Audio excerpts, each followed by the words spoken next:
Shalom, selamat malam Bapak Ibu yang dikasihi Tuhan Yesus. Shalom. Apa kabar? Luar biasa. Pertama-tama saya mengucap syukur kepada Allah Tritunggal Maha Kudus kalau saya boleh berada di tempat ini, dan terima kasih kepada panitia yang memberikan kesempatan bagi saya untuk berbagi di tempat ini. Saya sering melihat wajah Bro Yosef, tapi tadi lupa namanya. Nanya lagi. Saya dari memperkenalkan diri sejenak ya. Nama saya sudah disebutkan. Saya dari Paroki Kalideres, Gereja Santa Maria Immaculata. Saat ini saya utusan dari Berpikir Chapter Barat. Saya sebagai salah pengurus di sana, sebagai ketua seksi Praise and Worship di Berpikir Chapter Barat. Kemudian kalau dari sisi pelayanan, waktu itu saya pernah menjadi pengajar CAP juga, tapi sekarang sedang tidak aktif sebagai pengajar CAP, hanya di pewarta saja. Lalu kalau di anak punya satu, istri saya yang setia menemani ketika saya pelayanan, lalu ada di belakang sana, namanya Lili juga. Ada di sini kan yang namanya Lili, jadi sama. Kemudian kalau dari segi bisnis, saya sebagai pengusaha, sebelumnya profesional tapi sekarang sudah menjadi pengusaha, dan punya anak satu, putri tunggal. Sudah selesai, sudah pulang ke Indonesia, dan ini juga luar biasa. Dulunya kalau tidak COVID mungkin tidak pulang ke Indonesia, itulah rencana Tuhan yang luar biasa juga buat kami. Jadi dia ada di tengah-tengah kami saat ini. Lalu saya ingin tahu juga sebelum saya mulai, mungkin pengen tahu di sini yang pengusaha siapa ya? Ada pengusaha atau usahawan? Jadi lebih banyak profesional deh. Semua usaha Nah, semua usahawan ya. Jadi kalau semua usahawan, nanti saya mungkin kasih contoh banyak yang tentang pengalaman saya sebagai pengusaha gitu ya. Tapi sebelum saya mulai, saya akan coba melihat tema ini. Ketika saya dikasih tema ini oleh Ibu Lili ya, saya bingung juga nih, berusaha bersama Marta, Maria dan Lazarus. Saya sempat baca kilas ininya apa, summary-nya. Saya pikir ini tema yang cerdas juga ya. Saya sempat berpikir bagaimana untuk menggabungkannya dengan bisnis, akhirnya ketemu juga. Dan malam ini saya coba menyajikan, mudah-mudahan bisa membuat kita semua di sini teringatkan kembali akan basic yang apa yang kita perlu lakukan sebagai pengusaha ataupun dalam kehidupan kita sehari-hari. Jadi saya akan mulai dengan satu video yang judulnya Modal Iman. Mungkin Bapak Ibu pernah melihat, kalau pernah melihat mungkin refreshing saja, karena ini sebagai dasar yang sangat ada kaitannya dengan kegiatan doa dan yang seperti dilakukan oleh ketiga Marta, Maria dan Lazarus ini yang bisa menjadi satu sebagai prolog buat kita. Mari kita saksikan video ini dulu ya. Sebentar.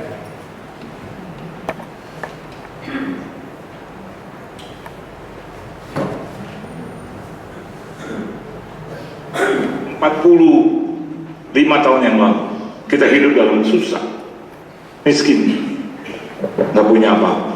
Saya punya keponakan, punya kelainan penyakit ini 1 juta orang satu. Dia hidup dengan usus di luar, satu hari harus dibawa ke rumah sakit.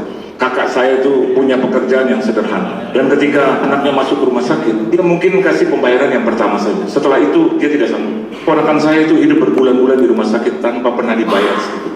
Kakak saya selalu datang ke mama saya tiap sore. Ma, ini tagihan bertumpuk terus, Ma, dan sudah ratusan juta. Mama saya bilang, Mama nggak punya uang, tapi Mama punya Tuhan. Gini aja, kamu pulang ke rumah, ayo kita ketemu di udara, di doa gitu. Berdoalah mereka, berminggu-minggu, berbulan-bulan.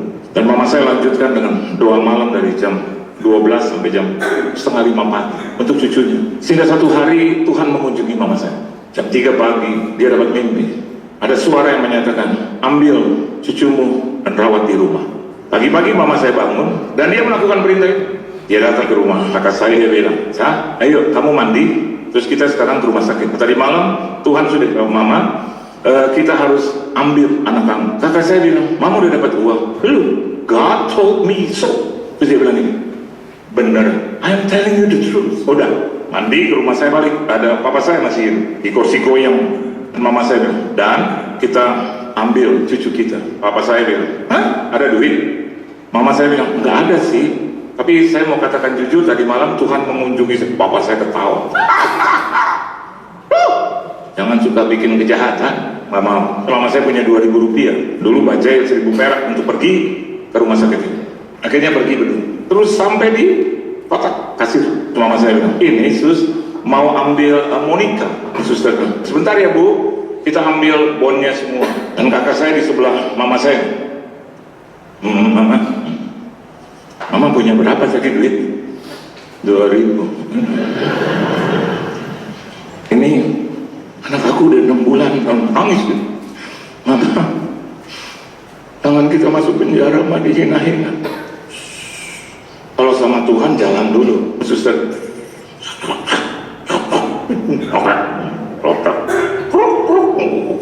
Kakak saya bilang, kamu harus lihat itu ya, panjang banget. Sampai pintu balik lagi.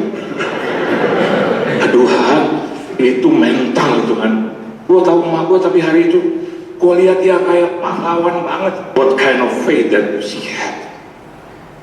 Selesai, telepon cek, lihatin ibu saya. Kakak saya bilang, ketangkep nih mah, ketangkep. Udah dihubungin tuh polisi kali. Mama saya Tuhan yang bilang sama mama percayakan janji dan perkataan. Dilipat loh sama dia, taruh langsung gitu, tanda tangan tak, ibu udah dibayar ini ya. Mama saya,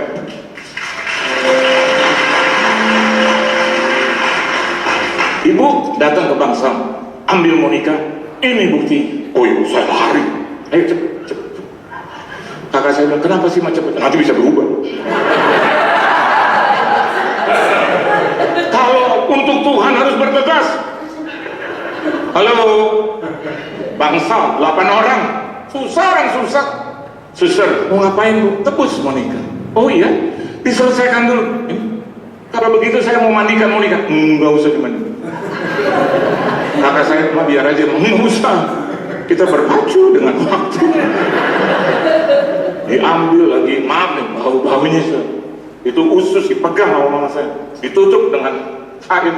Mama saya gendong, naik baja, 750.000 perak sampai gitu. Papa saya lagi di bangku goyang, berdiri dia. Waduh, mama saya udah masuk, dia masih tunggu, dia tunggu polisi. Kumpul semua keluarga, nangis. Monica baru umur berapa tahun, katanya dia nggak bisa menikah, tidak bisa besar sudah. Dia akan konten terus, kalau tinggi. Mama saya terus rawat. 2 tahun kemudian datang surat dari pengacara atas nama rumah sakit, belum bayar. Kakak saya dan suaminya datang ke rumah mama. Mama sih, kuasa Tuhan cuma berlaku 2 tahun. Mama saya bilang, mana? Oh, besok pergi ke kantor pengacara, bawa surat telah dibayar. Datang berdua, bagaimana dengan ini Pak pengacaranya? Kami telusuri dulu ya, 1 jam. Balik lagi pengacara, ibu kami mohon maaf, bapak memang sudah dibayar.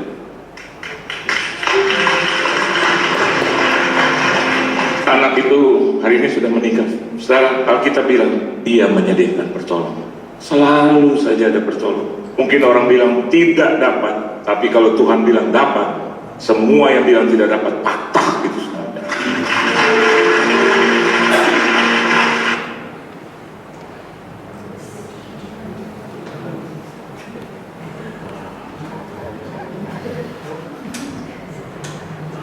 Itulah video singkatnya tentang kisah nyata yang sebetulnya kita bisa tertawa, tetapi sungguh pengalaman yang luar biasa, bukan? Bahwa Allah kita adalah Allah yang setia dengan janjinya.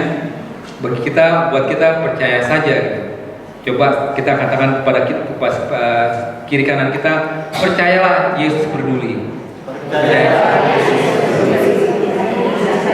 Percayalah Yesus peduli. Jadi nanti kita kaitkan lagi dengan cerita Maria Marta ya. Kita coba masuk ke, silakan Pak, diklik.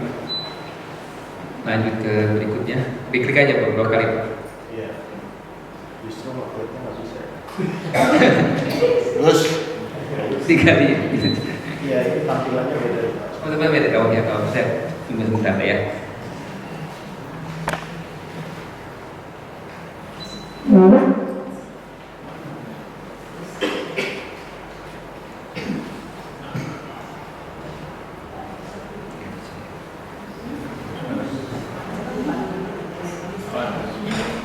sambil menunggu saya akan sampaikan aja bahwa ada satu firman dari Yakobus 2 ayat 17 yang kita bisa ada sebagai dasar sebagai iman kita, bisa dilihat di Yakobus 2 ayat 17. Kita bisa baca sama-sama. Sudah ketemu ya? Demikian juga halnya dengan iman. Jika iman yang tidak disertai perbuatan, maka iman itu pada hakikatnya adalah mati. Jadi kalau kita belajar dari video tadi, kalau si ibu tadi yang dikatakan ambil cucumu, dia takut, dia tidak percaya bahwa itu suaranya Tuhan dan tidak punya iman yang kuat, apakah dia akan bisa mendapatkan cucunya balik? Tentunya tidak ya. Jadi ini sebagai dasar. Kemudian kita lanjut ke tujuan tema malam kita pada malam hari ini adalah bahwa kita lanjut. Tujuan tema malam ini sederhana, sebenarnya diminta adalah untuk bagaimana kita sebagai pengusaha berusaha bersama Marta, Maria, dan Lazarus untuk meneladani Marta, Maria, dan Lazarus dalam menjalankan usaha atau bisnis kita. Nah, sebelum dilanjutkan dengan bagaimana kita meneladani mereka, mari kita membaca firman-Nya yang kita mungkin perlu tahu siapa mereka bertiga ini. Jadi kita mengerti betul, walaupun kita mungkin sudah sering dengar ceritanya, sekali-sekali pasti di gereja dibacakan setiap tahun liturgi. Kita coba buka Lukas 10 ayat 38 sampai 42. Bisa tolong ditayangkan 10:8-32.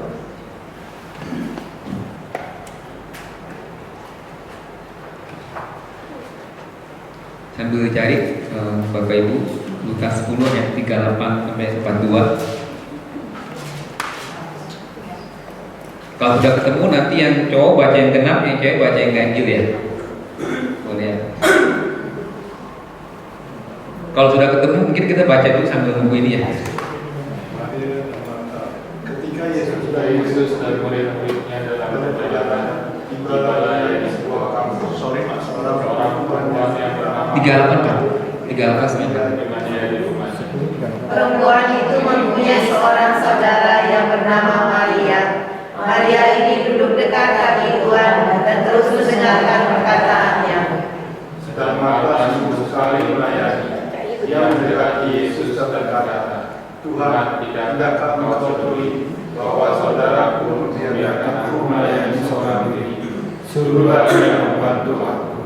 Tetapi Tuhan menjawabnya, Marta, Marta, engkau khawatir dan menyusahkan diri dengan banyak perkara. Tetapi hanya satu saja yang perlu. Maria telah memilih bagian yang terbaik, yang tidak akan diberikan padanya. Demikianlah sabda Tuhan. Syukur. Kemudian dari perikop ini kita bisa melihat bahwa ada dua kepribadian, yang satunya sibuk, kemudian yang satunya mendengarkan firman Tuhan. Dan bagaimana nanti kita lihat Lazarus dulu, baru kita bisa ambil satu tarik benang merahnya apa yang kita ingin perhatikan dan bisa teladani dari ketiga orang ini yang kita harus padukan bersama ya. Kalau satu-satu nanti yang satunya cuma aktif-aktif tanpa melakukan yang lainnya gitu. Mari kita lihat di Yohanes bab 11. Nah ini juga cukup panjang, tapi mungkin kita pelan-pelan saja karena bahan saya juga tidak terlalu banyak. Saya ingin menyampaikan sesuatu yang sederhana saja yang berkaitan dengan keteladanan ketiga orang ini yang bisa kita pakai. Yohanes bab 11 dari 1 sampai dengan selesai. Jadi di sana kita bisa banyak belajar mengenai siapa Yesus, siapa Lazarus, kemudian bagaimana sikapnya dia. Nanti beberapa highlight yang kita bisa lihat daripada perikop ini. Yang ganjil mungkin yang cewek ya. Ya,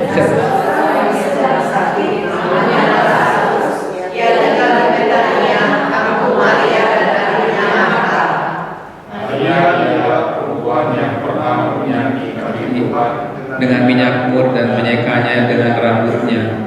Dan Lazarus yang sakit itu adalah saudaranya.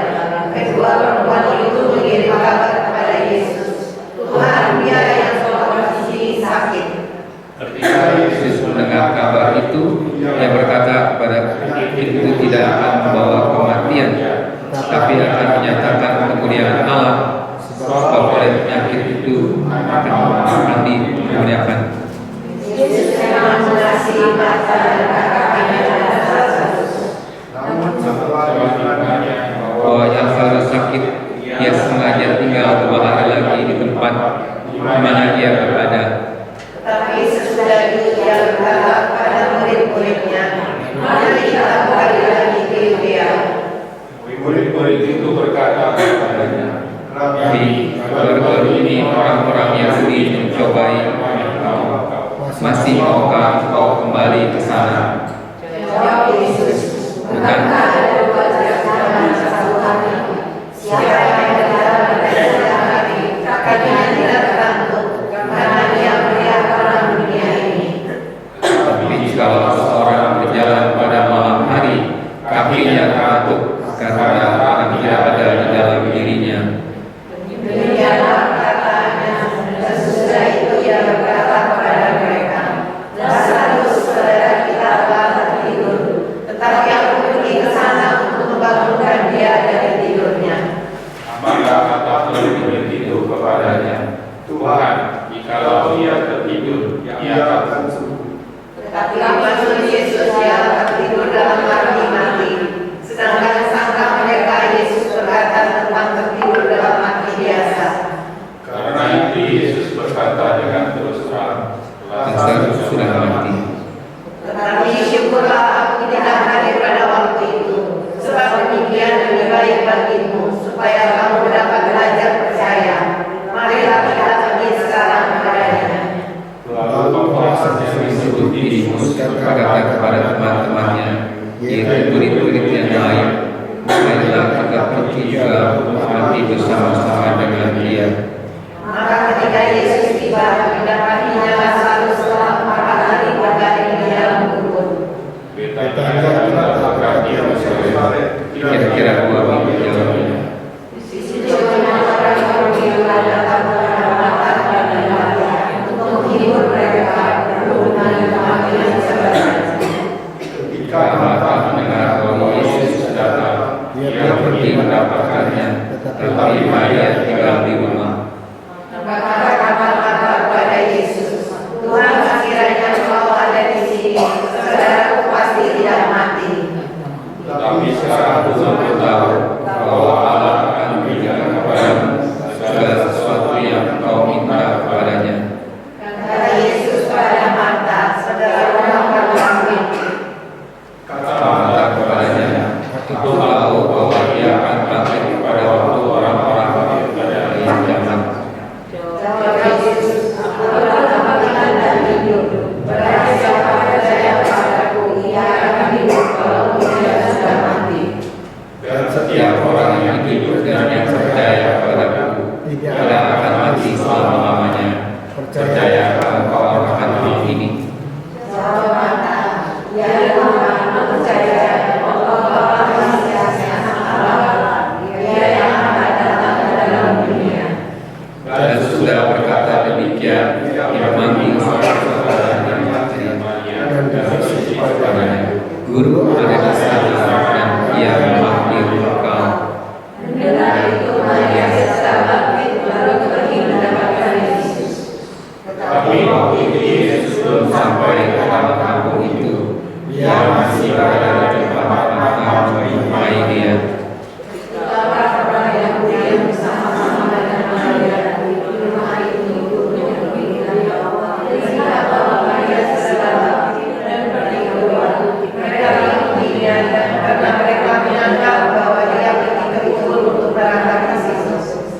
Setibanya Maria di tempat Yesus berada dan melihat dia, sesungguhnya dia berkata-katanya kepadanya, "Tuhan, sekiranya engkau ada di sini, saudaraku pasti tidak mati."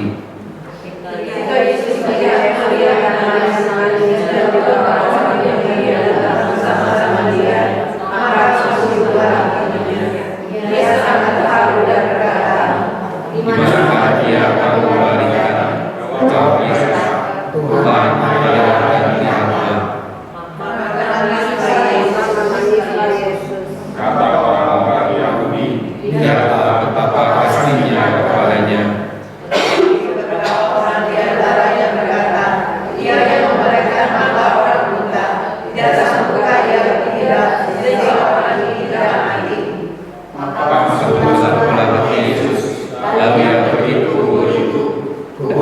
ada sebuah gua yang ditutup dengan batu. Kata Yesus, angkat batu itu. Maka saudara orang yang bilang itu berkata kepadanya, Tuhan, dia sudah berbau. Jawab Yesus, Bukankah sudah kukatakan kepadamu, jikalau engkau percaya akan berkat kemuliaan Allah. Maka mereka mendengarkan batu itu. Lalu Yesus menghadap ke atas dan berkata, Bapa, aku mengucap syukur kepadamu karena engkau telah mendengarkan aku. aku tahu bahwa engkau selalu Mendengarkan aku, tapi karena orang banyak yang berdiri di sini mengelilingi aku, aku mengatakannya supaya mereka percaya bahwa engkaulah yang telah mengutus aku. Dan sesudah berkata demikian, berserulah ia dengan suara keras, Lazarus, marilah keluar. orang Orang yang telah mati itu datang keluar, kaki dan tangannya masih terikat dengan kain kapan, dan mukanya tertutup dengan kain bulu. Kata Yesus kepada mereka, bukalah kain-kain itu dan biarkan ia pergi.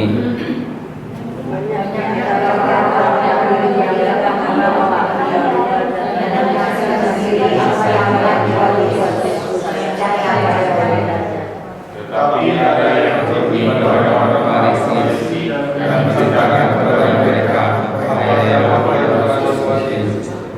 Lalu imam-imam kepala dan orang-orang Farisi memanggil mengamalkan untuk berkumpul mereka berkata, apakah yang harus kita lakukan sebab orang itu membuat jalan itu bisa. apabila kita biarkan dia, maka semua orang akan percaya kepadanya, dan orang-orang akan datang dengan nama suci kita serta bahasa kita. Tapi seorang yang menahan mereka adalah memang besar pada tahun itu berkata kepada mereka, kamu tidak tahu apa-apa. Dan kamu tidak bisa bahwa lebih mudah bagimu jika satu orang mati untuk bangsa kita daripada seluruh bangsa kita.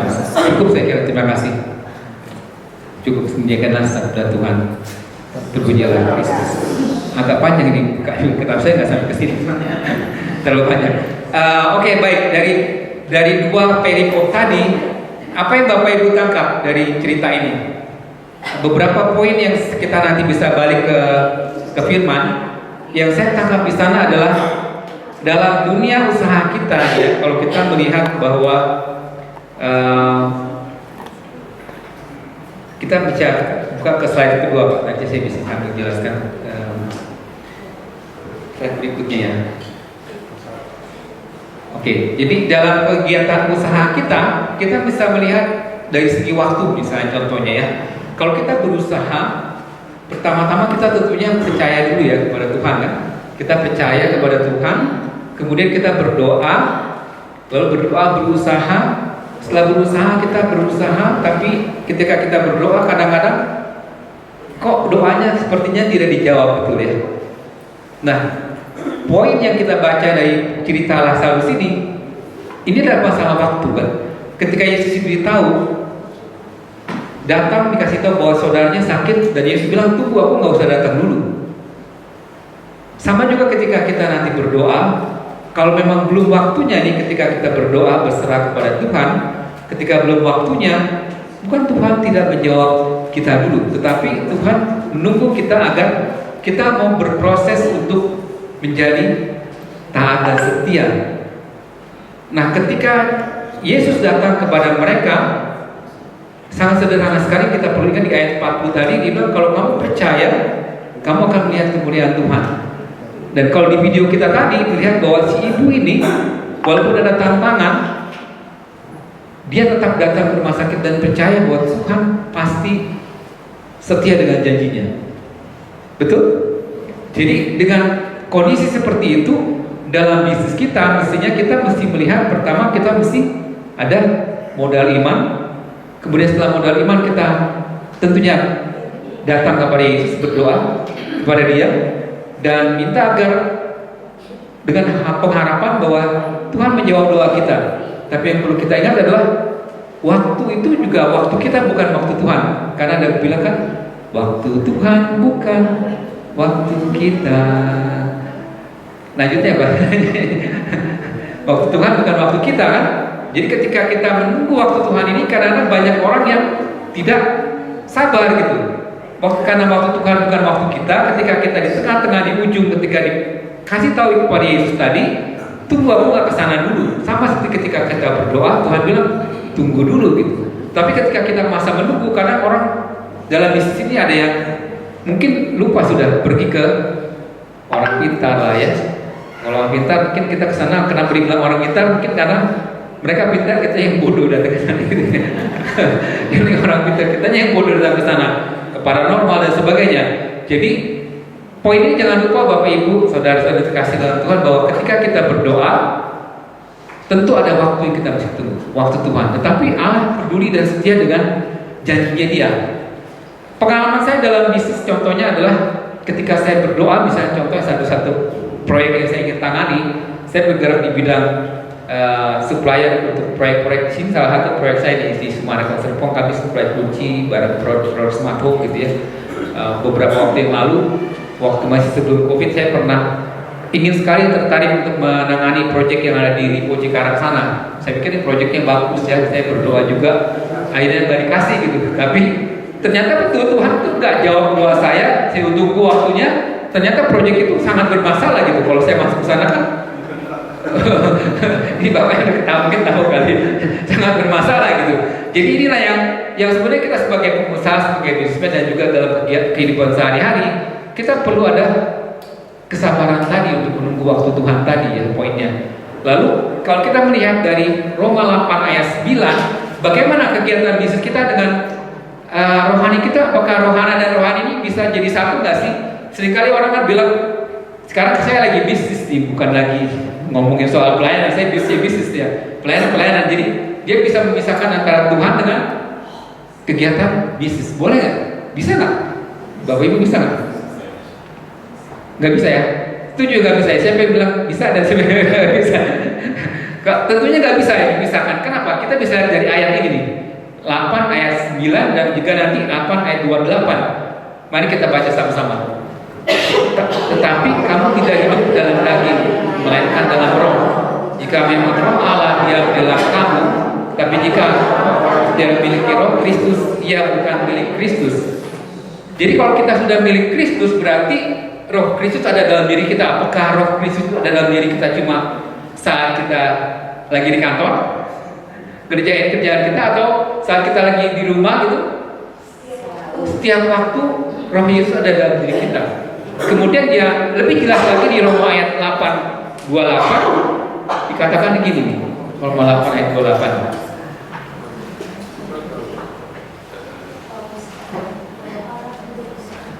Nah, kita tahu sekarang, mari kita baca. Kita tahu sekarang bahwa Allah turut bekerja dalam segala sesuatu untuk mendatangkan kebaikan bagi mereka yang mengasihi Dia, bagi mereka yang terpanggil sesuai dengan rencana Allah. Pertanyaan saya sekarang, apakah kita mengasihi Tuhan? Ibu dalam video tadi, dari jam 12 sampai jam 4.30, dia berdoa bukan cuma semalam, berbulan-bulan dia berdoa. Dan sungguh luar biasa, Tuhan menjawab. Pada saat Tuhan menjawab, pergi ambil cucumu. Mungkin saya belum nggak punya iman sebesar itu mungkin ya. Itu luar biasa. Saya kira itu sangat luar biasa, dan satu contoh yang sangat luar biasa ketika kita berdoa Tuhan menjawab, dan kita harus punya keberanian untuk bertindak. Jadi iman tanpa perbuatan adalah mati. Jadi kalau kita mengatakan saya usaha, saya pelayanan, saya ke gereja, tidak bisa lagi sebenarnya. Jadi kita harus berusaha untuk hidup di dalam Tuhan. Dan tadi ketika kalau kita percaya dalam Tuhan, sederhana rumusnya adalah kita juga perlu bersyukur. Seperti lagu yang dibawa oleh PL tadi, banyak apa Bu lagunya? Berkala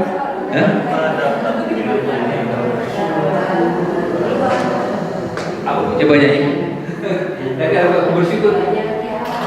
Banyak yang kau berbuat di dalam hidupku, rancangan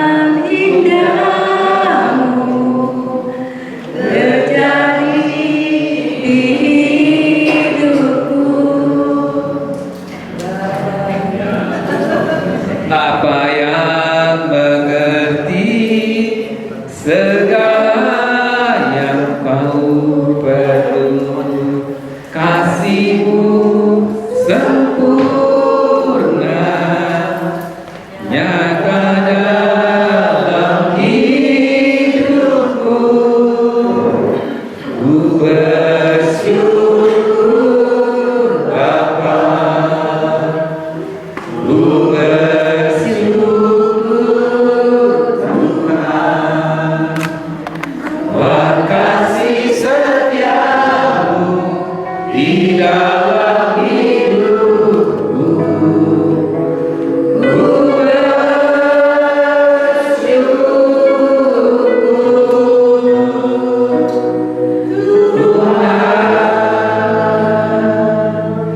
Mari kita lihat ayat yang Yesus sebelum melakukan mujizat dia bilang apa? Ada Pak ayat tadi Pak? Ayat 4 ya. Setelah 40, 42 kalau nggak salah. Coba kita buka lagi. Yesus sebelum melakukan mujizat dia mengatakan, ku bersyukur Bapa. Dia berdoa mengatakan, ku bersyukur Bapa. Sebelum dia menggandakan 5 roti dan 2 ikan, dia bilang apa? Ku bersyukur. Jadi si ibu tadi kan kita tidak tahu nih di video doanya dia apa. Saya yakin pasti dia ada unsur doa bersyukurnya. Dia bersyukur, pasti dia bersyukur. Karena ketika kita mau mendapat mujizat, Alkitab mengatakan bersyukurlah senantiasa, bersukacitalah senantiasa. Dan kalau kita belum mau bersyukur, apakah mujizat itu dekat atau jauh dari kita? Mungkin kita yang mengalami sendiri nanti. Pengalamannya bagaimana? Jadi pengalaman yang saya alami, belajar bersyukur. Ketika kita bersyukur, kuasa Tuhan pasti akan lebih kita rasakan. Dan kalau kita berani bersyukur, berarti kita juga sudah mulai menerima keadaan kita kan saat ini. Ketika kita menerima keadaan kita saat ini, tentunya Allah yang peduli dan Allah yang mengerti tadi akan mulai berkarya dalam diri kita. Dan seringkali dalam kita sebagai usahawan atau sebagai bisnis, kadang-kadang lupa. Seringkali kalau lagi sibuk pagi-pagi, Bapak Ibu suka doa dulu nggak? Kalau gua ada janji di proyek sana nih, lari dulu ke proyek itu atau berdoa dulu sebentar? Pak, berdoa saya sempat doa sebentar nggak? Ada salib doang ya, itu masih mending. Ada salib. Ada yang mungkin kalau misalnya belum ke PD ini mungkin langsung aja lari dulu gitu ya. Nah kita bisa lihat di slide sebelumnya nih. Saya sesudahnya nih Pak, kita lihat. Nah, konsep ora et labora. Kenapa dia tidak dikatakan labora et ora gitu? Betul nggak? Konsepnya ora et labora, jadi berdoa dulu dan berusaha. Jadi kalau Romo Felix bilang di buku salah satu bukunya, ini saya kutip dari dia, kalau kita doa tanpa usaha, doa jadi kejadian itu adalah bohong, dia bilang. Nah, kalau usaha tanpa doa, kita akan jatuh ke dalam kesombongan. Karena kita melihat di dalam dunia sekuler sekarang, banyak orang bisa kemas, banyak orang bisa membuat apapun, dan mereka bilang, aku nggak berdoa, aku bisa dengan kemampuanku sendiri. Dan ini sudah sangat berbahaya. Dan banyak juga generasi muda sekarang yang sudah mulai meninggalkan gereja karena dengan logikanya dia pikir aku mampu. Dan ada lagi kalau kita ikut motivator gitu, dibilang kamu pasti bisa, betul. Ini sebetulnya perkataan yang bagus, tetapi apakah itu tidak membuat berbahaya juga pada intinya? Dia berbahaya karena kita harus bilang sebagai orang beriman, aku bisa karena Tuhan besertaku. Nah ini yang betul sebetulnya. Tapi motivator akan bilang itu enggak kali ya. Dan dia gak laku kali ya. Dia kalau bilang gitu mungkin ya. Jadi sebenarnya kita harus menyadari bahwa kita ini hanya apa sih gitu ya di hadapan Tuhan itu. Tapi Tuhan begitu mencintai kita. Bukti nyata dari contoh video tadi, seorang ibu yang cucunya demikian rupa, berjuta-juta ya jumlah yang dia rumah sakit, Tuhan lunaskan dan caranya sangat ajaib. Dan memang ada buatnya lunas gitu, ditulis lunas. Saya nggak mengerti itu proses, tapi yang saya mengerti adalah itu kerjanya Tuhan, memang misteri kan. Tetapi kita mesti imani bahwa bukan karena kekuatan kita, tetapi karena kita mau mengikuti konsep berdoa dan berusaha. Jangan dibalik, Bapak Ibu nanti jadi orang yang sombong. Begitupun dalam dunia pelayanan, kalau kita sering kali merasa kita yang pandai bernyanyi, yang pandai membawakan firman, atau sudah dikasih karunia untuk bisa berdoa untuk orang lain, seolah-olah itu karena kemampuan kita. Padahal itu adalah hanya sebagai satu anugerah dari Tuhan. Ini check balance ini bedanya beda tipis ya. Betis ya, orang bilang beda-beda tipis gitu. Ini mesti hati-hati karena kalau sudah masuk ke ranah kesombongan nanti pasti akan jatuh gitu. Kemudian kalau kita mengandalkan Tuhan nih, kalau kita mengandalkan Tuhan di slide berikutnya, apa sih sebetulnya kita yang lakukan dalam usaha kita?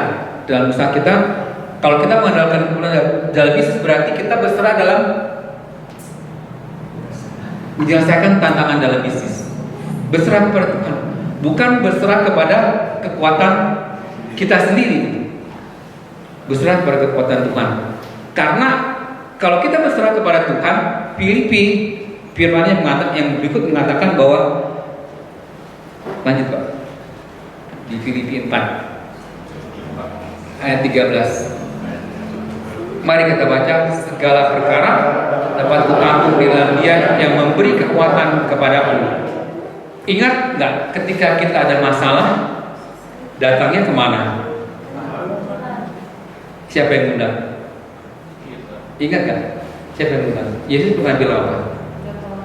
Datanglah kepadaku kamu yang letih lesu dan berbeban berat, aku akan memberikan kelegaan kepadamu. Filipi mengatakan bahwa segala perkara aku tanggung dalam Dia yang memberi kekuatan kepadaku. Jadi kalau kita ada masalah, kita perlu datang kepada Tuhan, bukan datang kepada kekuatan kita sendiri, bukan datang kepada orang yang kita anggap pintar, kita jadinya bodoh gitu. Gitu ya. Jadi datang kepada Tuhan untuk minta kekuatan daripada Dia.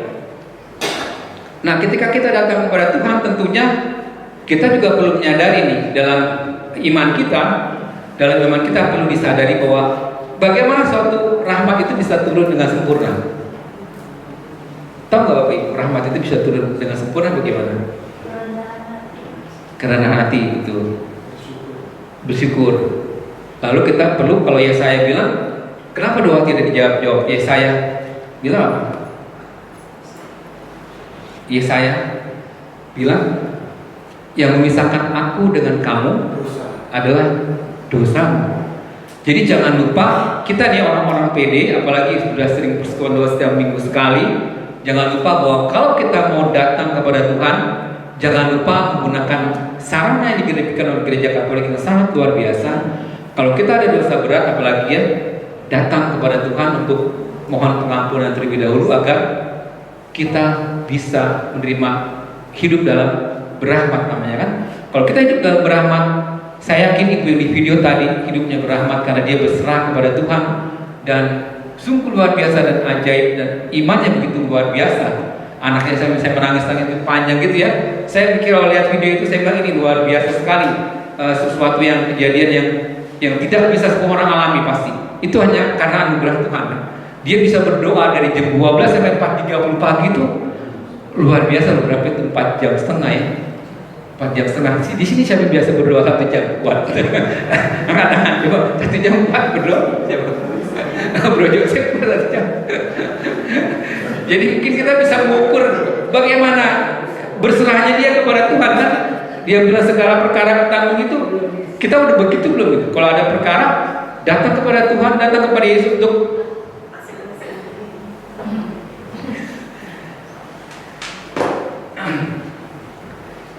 datang kepada Yesus ya. Kemudian yang kedua, kita mesti tenang, menunggu aktif dengan pengharapan, kesabaran dan ketekunan. Nah, kenapa kita ketika berserah kepada Tuhan pun kita bukan menunggu dengan pasif? Konsep ayat Labura tadi mengatakan kan berdoa dan berusaha. Menunggu aktif artinya kita tidak berdiam diri, tapi kita melakukan apa yang menjadi bagian usaha yang kita harus lakukan gitu. Kalau kita misalnya mau dapat satu proyek, ya kita mesti datang kepada pola proyek itu, bukan tidak bisa diam-diam saja di kantor gitu. Kalaupun kita diam di kantor pun dengan zaman digital sekarang perlu dengan telepon lah, mungkin ya conference sekolah dan sebagainya, dia harus usaha dengan menunggu dengan aktif. Tetapi juga kita harus ada pengharapan, kesabaran dan ketekunan. Oke, baik, selanjutnya. Nah, dalam pengharapan kita harus bersukacitalah dalam, mari kita baca, bersukacitalah dalam pengharapan, sabarlah dalam kesesakan, dan bertekunlah dalam doa. Contoh yang paling gampang tadi adalah video yang kita sudah tayangkan. Ibu ini bertekun dalam doa nggak? Bertekun dalam doa, mujizat yang luar biasa. Dan ingat gak ketika Yesus memanggil murid-muridnya? Yesus ngapain? Yesus dia berdoa semalam-malaman sebelum memanggil murid-muridnya. Nah, siapakah kita gitu? Kalau kita nggak bertekun dalam doa, Yesus saja berdoa semalam-malaman untuk memanggil murid-muridnya. Jadi, kalau kita ada satu masalah, kita mau mengambil satu keputusan, datanglah kepada Yesus, berdoalah kepada Dia, mohon hikmat. Tadi lagu kita kan lebih tentang hikmat juga ya. Oke, lanjut Pak.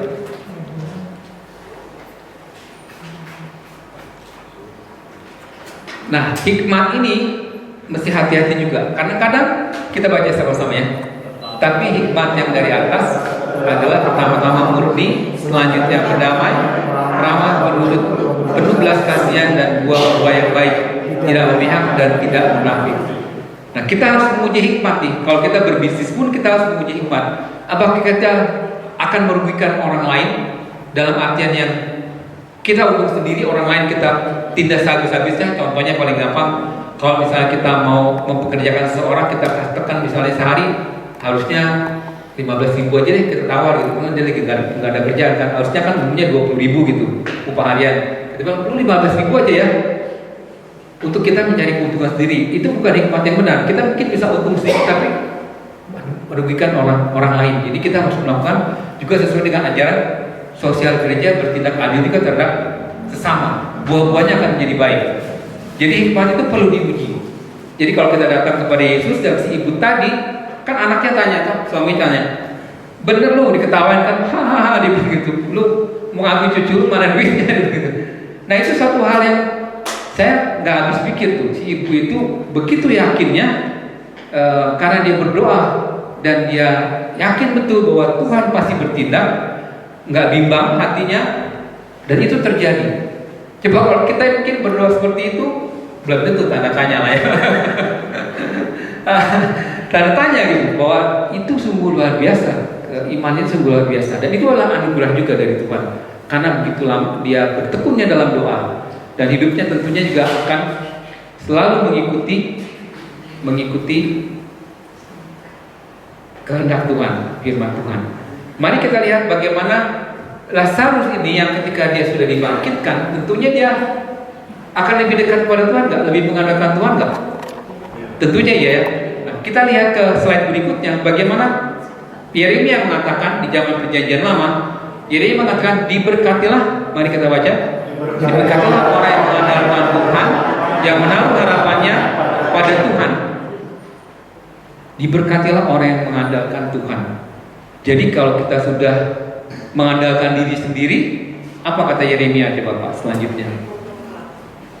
Begini firman Tuhan, terkutuklah orang yang mengandalkan manusia, yang mengandalkan kekuatannya sendiri dan hatinya jauh daripada Tuhan. Oh, kalau kita lihat dari kehidupan modern saat ini, apa yang Yeremia katakan itu sangat banyak sekali contohnya, saya kira ya, kalau kita meneliti di banyak sekali kejadian-kejadian yang kalau saya lihat ketika hati manusia menjauh dari Tuhan. Kalau di zaman Perjanjian Lama dulu kan banyak terjadi bencana-bencana dan sebagainya, bukan hanya karena alam saja, tetapi manusia sudah jatuh ke dalam kesombongan dan menjauh dari Tuhan. Jadi mereka katakan terkutuklah. Itu kata-katanya sangat kuat. Jadi terkutuklah orang yang mengandalkan dirinya. Apalagi kita mengandalkan kekuatan yang lain. 10 perintah Allah kan dibilang jangan ada Allah lain di hadapan. Itu dosa lebih besar lagi ya.